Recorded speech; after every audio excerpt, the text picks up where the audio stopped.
Today we're talking with Ankit Chaudhary, a remarkable data storyteller. He's worked with many tech giants like Microsoft, Indeed, and Paytm. For someone who's worked in so many companies, how have you seen the role of data in product management actually evolve over the past decade? Look at two things how this has sort of evolved. They say, right, there's data everywhere and it's like just too much of information, and sometimes data also falls into that paradigm. Any product, right, it's good if we have sort of a funnel that, hey, the top, middle, and bottom of the funnel. The way I look at it, more than math, it's logic. It's trying to think of dimensions, what can impact your business outcome, and then putting some numbers or measure to it. Our SLAs were typically 98-99%. This was during my tenure at Facebook. Our role was to remove bad stuff from the site. I found that there are few percentage of people, like 0.1 0.2 percentage, and were reporting a lot of things. The action rates were 80% plus. How do we like tell stories in an effective manner and also have like data backing to it? Many times I see, say, proposals come into picture. I think my style is more like simplicity. I am a man of like very few numbers, very few words. Like what I thought will be a slam dunk took me at least 1.5 months to prepare a proposal, get it validated. Hey everyone, today we're talking with Ankit Chaudhary, a remarkable data storyteller who's been shaping product management landscape for over a decade. Ankit's journey is fascinating.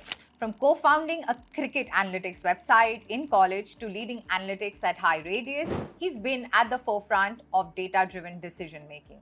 He's worked with many tech giants like Microsoft, Indeed, and Paytm, always with a focus on leveraging data to build impactful products. So then, there should be no surprise what is the theme and the topic that we're going to chat with Ankit today. Currently, he is the Senior Director of Product Management at High Radius. Ankit's leading a team of PMs and heading the analytics product suite. We are going to dive into Ankit's unique approach to product management and how he blends data analysis with storytelling and gets his insight on the future of data-driven products. Can you tell me a fun or a wild story from your career? Because I always find it as a great way to get to know the product leader on the other side. Thanks a lot, Deeksha. That was a great intro, and looking forward to chat with you. So, if I just start with a story, right? I think it's one of the ways why I moved into product management. So, I think let me tell you a story about ClearTax, where it was my first experience with sort of product management, or how I thought that, hey, I want to be a product manager. So I was in charge of the insights for the tax filing funnel, right? You must have like filed taxes, or some CAs will do it for you. So ClearTax offers product for filing taxes, and I was in charge of finding insights on why people drop during the tax filing flow and how do you improve the conversion. So we always used to build features, sometimes let's say complex, like OCR flows, or some document processing, or some other like sort of difficult flows. Whereas while doing the analysis, I actually found that people are dropping off at a page where a refund was due. So I was like very surprised that, hey, how come like the monies, you will get the money, you have done all the hard work like income deduction, computation, and around 4 to 5% people were dropping off that at that page. And just to increase even 1% conversion of the funnel, we had to build so much of engineering efforts and build flows and everything. So I actually talked to a bunch of folks who were on that page, did not complete the filing, and just by talking to 15-20 people just in 2 to 3 hours, like on one fine Thursday afternoon, I found that people were not able to, they had some questions that where will they get the money, will the money go to ClearTax or their account, and in how much time they will get the money. So there were very basic things which users wanted or they were not aware, due to which drop-offs were happening. And I talked to my CEO or the head PM on the product and said that, hey, these are some interesting insights. So they said, Ankit, why don't you only run an experiment, change the copy of the page, and within 2 days 2% funnel conversion improved. And whereas we had to spend one month of engineering efforts to improve the funnel by 1%. So that was like such a wow moment for me, that just by identifying some user insight and turning it into a product feature, and in this case just content on a page, we could improve the overall conversion for the page. So this is just one interesting example which I could recall, and that sort of helped me think big and helped me like think very deeply about this space and eventually build a career in data driven product management. So, Ankit, for someone who's worked in so many companies, how have you seen the role of data in product management actually evolve over the past decade? So if I were to look at this, right, there will be, I'll put at look at two things how this has sort of evolved. One, I think, is all about building the OKRs and the KPIs, because earlier also products were built, features were created, but now there is so much more focus on creating a common set of OKRs and putting in KPIs so that teams are moving in the right direction, plus the outcomes are measured well. So one is a lot on like the measurability, and I think the second aspect will be a combination of one is value. Like there's a lot of more focus on how do you deliver value to someone. So it again relates to measurability, but it comes in different sizes and forms. So value creation, value articulation, that also, because that is also sort of data driven, so that is also one theme. And if I have to extrapolate this little bit, third theme is also around building of channels for feedback or data centric feedback. I can put an example on the third one. Say you must have booked a Ola ride, right? A cab sometime. So if someone were to ask you, how do you measure if users are happy for a ride or not? So first thing which people will think of is NPS, right? How much Correct. CSAT or this rating scale, but that's more like a explicit signal where you are asking users. But implicit signal can be how much time did it take to book a cab, how much was the availability, the page load times, the ETAs, and so many functions or like signals which you can track just by the user activity on the app. So those 6 to 7 implicit signals along with one explicit signal is a combination which will tell us how happy was the user after the ride. So I think in summary, primarily these three things. One is all the KPIs, OKRs, the measurability part. Second is the value delivery and value articulation. And third would also be the concept of explicit and implicit signals to look at user experience. I think these are the three things which have evolved from a data point of view. Ankit, I don't think data is limited to product managers anymore. If you're working on digital products or non digital products, data becomes extremely important and it's cutting across whether you're a marketing person, whether you're a product person, whether you're a designer, whether you're an engineer. I think everyone needs to understand data. There is this tendency. I was giving a talk at my alumni recently, and there was this person who actually asked me, saying, I don't come from a maths background, but I want to get into products. So there is that blockage, right? A lot of people have, कि मैं कैसे करूंगी, or how do I actually break into it? And I will not succeed because of that. I want you to first help us with what is your approach when you're setting and measuring KPIs for the products that you lead, right? That'll be helpful Sure. for us. The way I look at it, right, it's more than math, it's logic. It's trying to think of dimensions what can impact your business outcome and then putting some numbers or measure to it. So let's take a small example. Say someone is running a halwai shop, right? So today the halwai person just look at revenue, right? How much money I have gotten. Okay. Correct. So if your top line number is a revenue, profit will come to later. But what we can do, like how I making money, right? So it's number of people who are coming, footfall into total money I make on each order, right? So it's footfall or users into ARR or average revenue per user. Correct. Now after footfall you can be how much are repeat users versus new users. If you look at revenue, you can look at how many product lines, like here how many mithai, kachori, chaat I have, how much money I am making on each of the line item or my like whatever products I'm selling. So the idea is when we think about like data centric measurement or this KPI process, it's more about thinking in a rational sense and things of the outcome and the levers. So you keep breaking this into sort of a tree that hey, this is my primary outcome, this is a combination of users into revenue per user. Revenue per user is I have three items, each item is sold at this much rupees. Footfall is for existing users, repeat users. So now I have pivots. I know, okay, these I am selling say three items, can I add one more item, or can I increase my margins on one of the item, or can I do something to increase retention if my new footfall is low? So it's more like thinking in terms of the structure, that which parameters in business terms we call these as levers. These levers will impact my primary outcome, and then we put some metrics to measure the outcome, and eventually we build some initiatives or features to influence these levers, which moves my final needle, which is my business outcome, which is say in this case the final revenue. So I think just this curiosity and using logic will be a good first start, because that gives us a solid plan, and then other skills over time can be baked in. So this is how I will propose as a starting step to think about data and OKRs and KPIs. Ankit, one of the challenges that we face today is we usually have analytics teams, right? If you're in a big company, even today, even Correct. mid-sized companies, right? And they tend to send bucket load of data terms at you. It gets so hard to figure out which is the ones that you should concentrate in.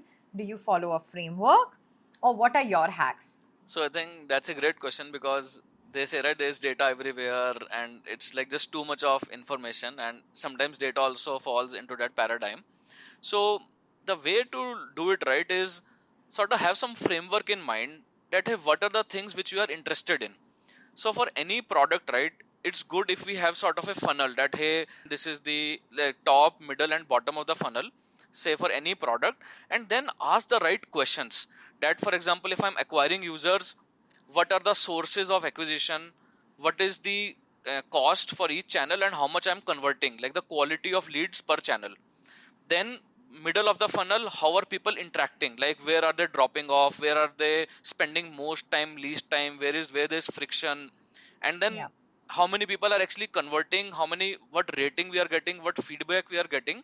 So it again stems from a first principle thinking, that we need to define that hey, this is my adoption, like this is my onboarding stage, this is my adoption stage, this is my growth or conversion or monetization. So we need to sort of look at the user journey and define the metrics which you are interested in. And we should always have say primary metrics, secondary metrics, so that we are goaling towards certain thing and don't are not looking at too much numbers, otherwise it just become noise.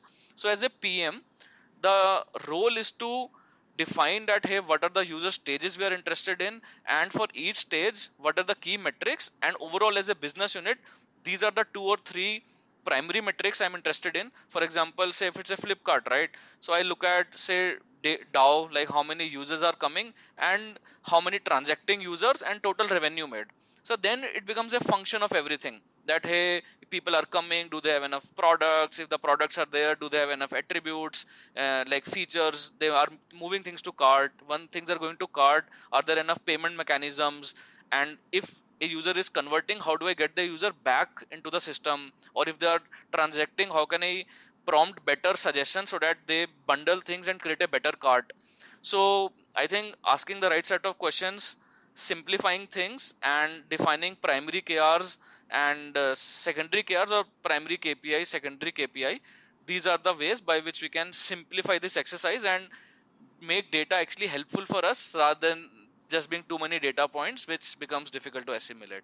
Can you actually explain primary and secondary metrics to us? Let me share an example to make it very clear. Naukri is theirs, right? Naukri is a job portal, right? Employers come, post their jobs, job seekers come, apply. They're trying to do a match, help us get a job. So if someone is a PM on job side on Naukri, and their primary job is to get supply of jobs. So the primary goal which that person is driving is number of live jobs, say per day, going on Naukri. So that is my primary KR, right? Now how do I get this number? So the more advertisers or employers or job posters are there, and the more number of jobs which they post, that will drive the primary KR. So my primary KR is number of live jobs per day, and my sub KRs here is number of active advertisers into number of jobs posted per advertiser per day. So if there are 10k advertisers posting two jobs per day, so 10 into Yeah. 2, 20k is my 20. final jobs. And we can break it further. For example, if someone is starting a job posting and it's a flow, so my 80% people drop off or they don't convert. So the Hmm. number of jobs posted is number of people starting a job into number of jobs completed. So it's just the way we defined the driver tree earlier. So driver tree in itself creates the KR and the sub KRs, and then all the feature work or say marketing, branding, product teams. So typically the teams will take some goals which align with some of the sub KRs, and the combination of sub KRs move the primary KR. So Ah. similarly, for example, if you have a job seeker team, they will work on discoverability and like onboarding job seekers, driving their engagement. There will be a matching team, so it will be jobs into job seekers into matching. That will be the final outcome of number of people getting a job. So that's how the entire structure of KR and sub KRs can be defined. Ankit, you've shared with us primary metrics, you've shared with us secondary metrics. What I now want you to share with us is how has data, or can you share examples of how data has actually influenced some of your product featuring exercises that you have done, and any cool stories from your career? So I can like share one of the earlier stories where it was like just pure like curiosity and playing with data to find something interesting. So this was during my tenure at Facebook, which was like almost 10 years back, interestingly. And I was part of the operations team, right? The community operations, where our role was to remove bad stuff from the site, because sometimes there is like even pornography, or people are impersonating someone, or bullying, harassment, spam. So reactively and proactively, we used to remove all this stuff from the site. It was a huge ops team and a lot of automation models. Yeah. So our primary use case was to, like, we had SLAs for different type of these queues or tickets, and things had to be actioned or removed. So interestingly, one day I was just curious. I thought, let's do some analysis. Our SLAs were typically 98, 99%, and say if it's a 24 SLA, a 24-hour queue, we used to have everything closed in 15, 16 hours. So the SLAs were all met. So I one day tried to do an analysis that who are the people who report a lot. So I started doing some queries. Typically people will query one or two reports per month. I found that there are few percentage of people, like 0.1 0.2 percentage, and these are like public data. Facebook published a case study on this as well, were reporting a lot of things. Okay, this is bad, that is bad. Like they were reporting 30 plus tickets per month. I was like, wow, man, these people like really care about the platform, or they're really passionate. So I was like, it's okay. But then I saw the action rates. Action rate means that the report is genuine, and Meta is actually taking an action on the Oh. report. Because typically people do random report that, hey, remove this, remove that, or this person is impersonating me, which is not correct. So typically our action rates were 20%. But for the super reporters who were reporting like 30x of regular, the action rates were 80% plus. And when I looked at the data, I was like, wow, man, like these guys are telling us some interesting things. That my hypothesis was, can I take action on this faster? Because today we had a model of FIFO, first in, first out. Like every ticket is the same. So even if this good guy reports something where my likelihood of removing something from bad is faster, I was still actioning late on it. So I created a proposal that, hey, look at these guys, and generated this document and shared with the team. Like it was a US based dev team. We were part of operations team here, and they actually built a model, added reporter credibility scores right to Oh, the wow. input tickets, and we implemented this, and we were able to reduce like all this bad stuff by almost 2 hours faster. So there was some metric of bad content reach. So it was at some 21% or so, it dropped by 19%. So it was just like some random query and curiosity to find something helped us resolve a lot of these. Like the impressions volume were almost like 2 billion impressions per month, the impact of just this small change. So this is one example, like long back. So that's why, like, always used to dabble with data, had fun, and along the process create impact. Sometimes it was in the form of analytics, sometimes in the form of operations, and last 7 8 years it is in the form of products. So that was one such example on these lines. Today it's becoming extremely important to be a good storyteller, right? No matter which particular profession you are, you were someone who actually transformed, like you were sharing the Facebook example, and how you, while you found it, but there's also a way to which you wrote that document, right? That must have created an impact. So can you explain how you transform raw data into compelling narratives that can actually drive people, leadership to make a change?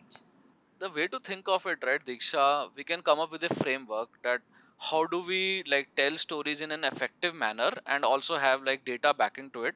So I'll sort of put it in a framework which has four sections, right? So first part is always starting with the why, right? Going deep into the user, the persona, the problems we are facing. So really going into the depth of things, that is the first section.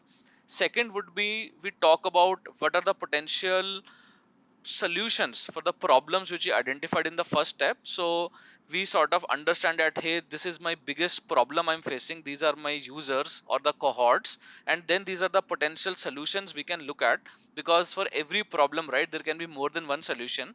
So then we list out possible solutions. So that is the second sort of step.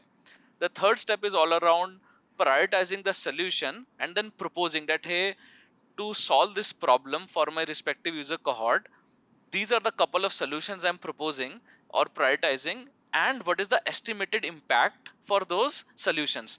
And now impact is more like ROI, that how much return you will get, like which primary needle you can move, and how much effort or cost it will take to build it out, or even components of time. And then you sort of summarize and close, which is the fourth section, that, hey, this is the problem, this is the recommended solution, potential impact, and if sort of any next steps in terms of any resource ask or challenges or blockers which we want. So this, I think, it's just to summarize, like focusing on the problem, identifying the respective use cases, and then looking at the solutions, prioritizing the solution, and then showcasing potential impact for the chosen solution, and then summarizing and closing the same.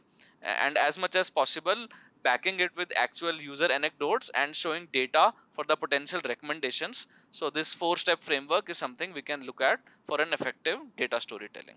Ankit, I also personally, the way the some of the practices that I have started doing is, one, before I actually start, uh, Hmm. I actually write down the entire storyline on a Word document, Nice. like Google Word Docs, and then we then only then, right, when you're reading, because sometimes you're so into your own story, you think you're telling it, but the person ahead is not recognizing. So then just Good. taking, I think, some time in the beginning and just putting down like, hey, one, two, three, four, and this is what I want to tell, and then start developing slides. Previously, I would, tend to do this was just start making slides. Just start putting Agreed. in data That's a without good telling a one. narrative. And I think Agreed. that for me definitely has helped. And I think the second constant feedback, which is even at Google, what we do is Hmm. our first slide is always a summary slide of the, the TLDR, the action, the context, the impact, and recommendation. And then we go into the flow. Hmm. And I Agreed. think that kind of creates, it makes it also easier when you're presenting. So these are some of my hacks. Do you have any hacks that you want to share? Great hacks. Thanks for sharing them, Diksha. I think for me, right, if I look at like when I review some presentations or some business proposals, the primary things, right, which I feel are missing sometimes or can be improved is, one is we are not going very deep into the user problem, into the user persona. So we really need to know them in and out, that, hey, how are they using the product, how are they feeling about the product. So in and out, right, the more we know about the user, the better sort of thinking we can do in the solution space. So one is that, which I feel sometimes lacks.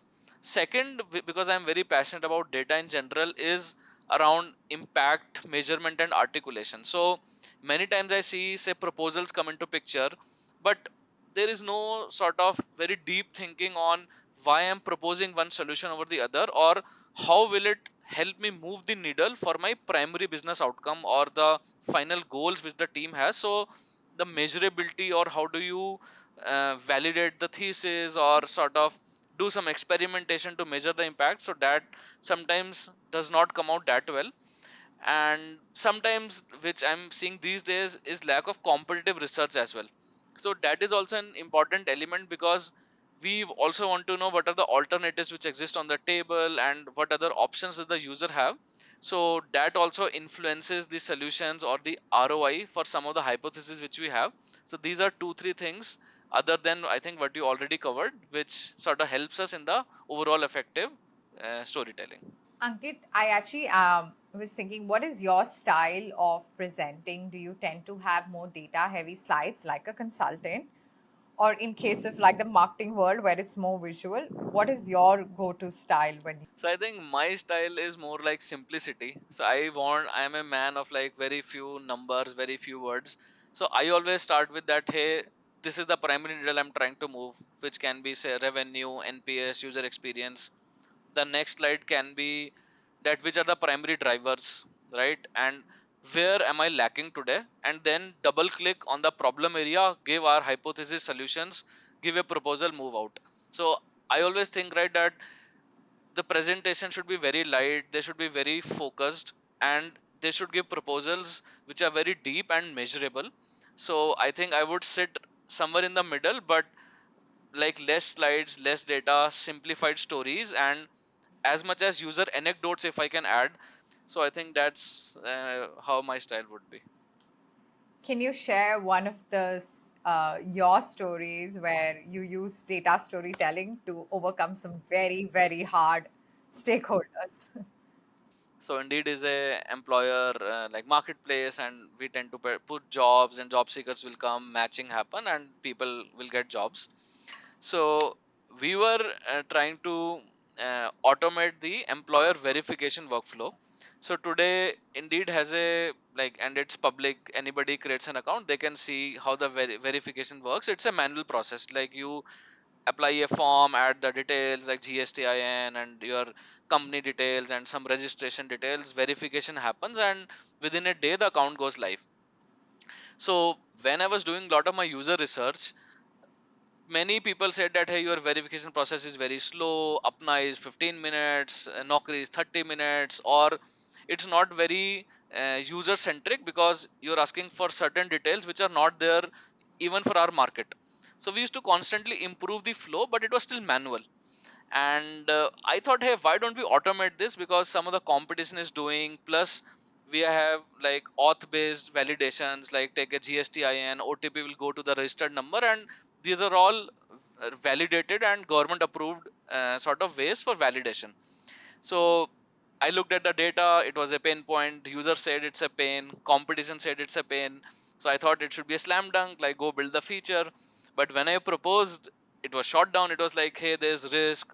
Operations team and the compliance team said that, hey, we don't do automation in any market of the world. This is such a risk. We should not do it. So then I actually had to come up with a strong proposal where I looked at the data. I started writing that, hey, this is the cost we are spending, this is the time we are taking, how much people I'm not able to verify due to my slow nature, which is impacting my business. So when I tied a story starting with the user problem and then showing different dimensions, right, from time, cost, competitive value, and linked everything to the primary KR, and then gave a proposal, like what I thought will be a slam dunk took me at least 1.5 month to prepare a proposal, get it validated, get buy-in from multiple stakeholders, and then start some experimentation. So this is one of those use cases where, like, just thinking at different dimensions and putting data into each of those categories, and then putting hypothesis with success metrics and guardrail metrics. So one thing I want to add, many times we think of in terms of success, but what about failures, guardrails? So this experiment taught me the concept of guardrail metrics, where everything is working, cost, time, NPS, but risk compliance can be a guardrail metric. So how do you look at like failures and exceptions and guardrails? So that was an interesting like use case for me. So yeah, I wanted to share this. Ankit, the other piece that is extremely important when it comes to data and data measurement is either you put a holdback or you start doing A/B testing. It has now become at least a cornerstone for the products that I work on. What are some of the best practices that you feel can be, there for when you're designing A/B tests? So I think A/B testing is inherently like people have been doing in offline world, but as more and more products digital, we have so many different users, different use cases. So things like even micro things start impacting the overall usage of the product. So I think the most simple thing from a A/B testing point of view is to first think of that, hey, so we have a concept of control and a test group, right? So you want two set of people to experiment, to try different versions of the product or feature, and then see what is the right outcome, or what is the right or the intended behavior where the chances of success are the most. So like the principles which can work here are, one is we need to ensure that the cohorts are similar. So if you have say some product, right, and you are running one version of the experiment where one are loyal users versus one is say some churned users or say first time user, and you are running this experiment, the results might be very varied.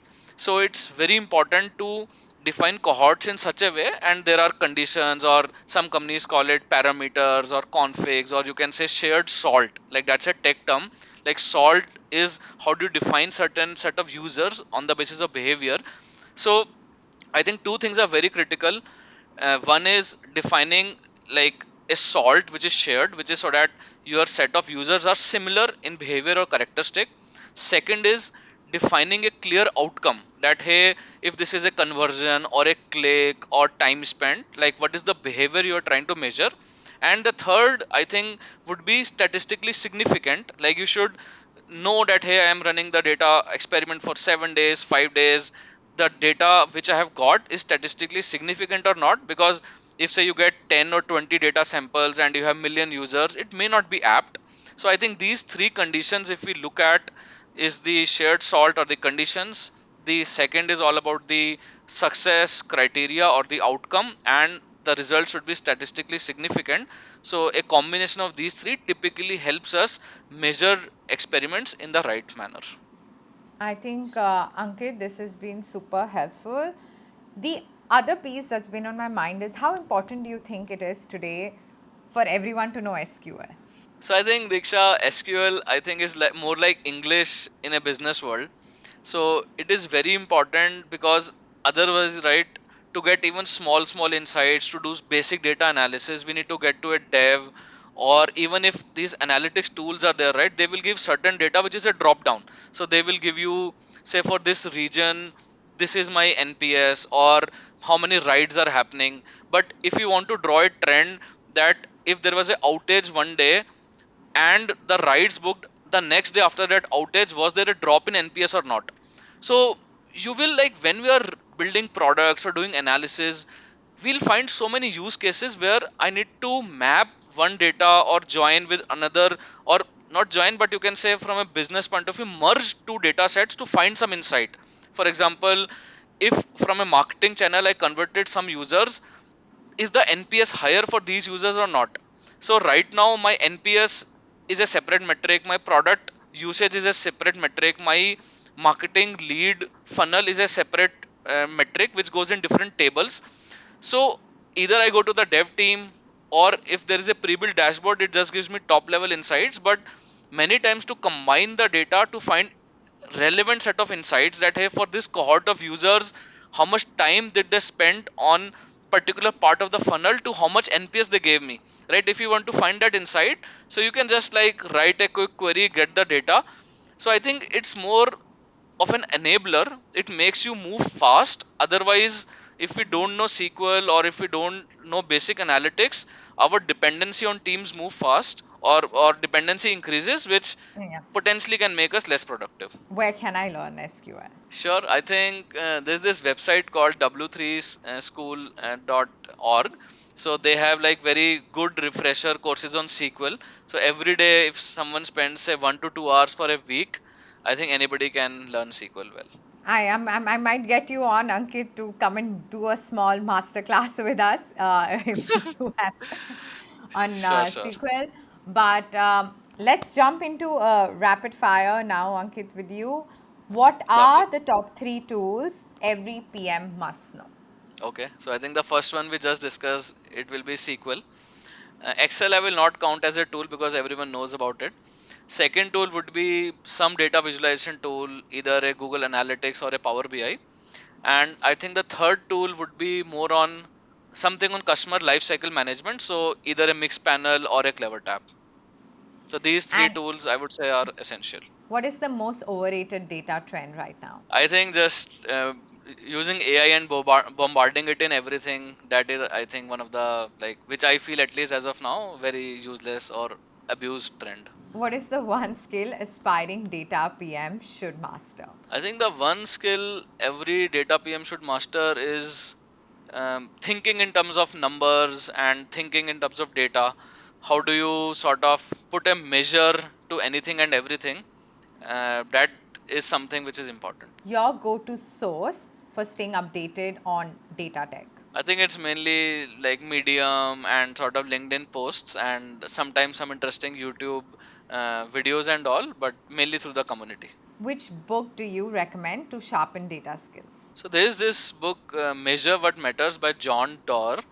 This is a beautiful book on in terms of thinking of KRs, sub KRs, KPIs, and how different companies have transformed themselves into data-led organizations. So this is a book I'll recommend. What is one of the most underutilized data source in product management? Most underutilized data source. I think it will be a lot around implicit data signals, because we tend to ask everything, but the trail which users leave on our products when they are using the products, if we capture it well and if we generate insights out of it well, it is pure gold. One data metric you think every product manager should track? Sure. So I think it will be some a measure of user experience. So can be NPS or CSAT. That I think is the first metric which everyone should track. What is one of the hardest part of transitioning into a data PM role? I think the hardest part would be not thinking too much about the applications. People mainly think about tools and techniques, but not on how to apply them or use cases, scenarios, business value.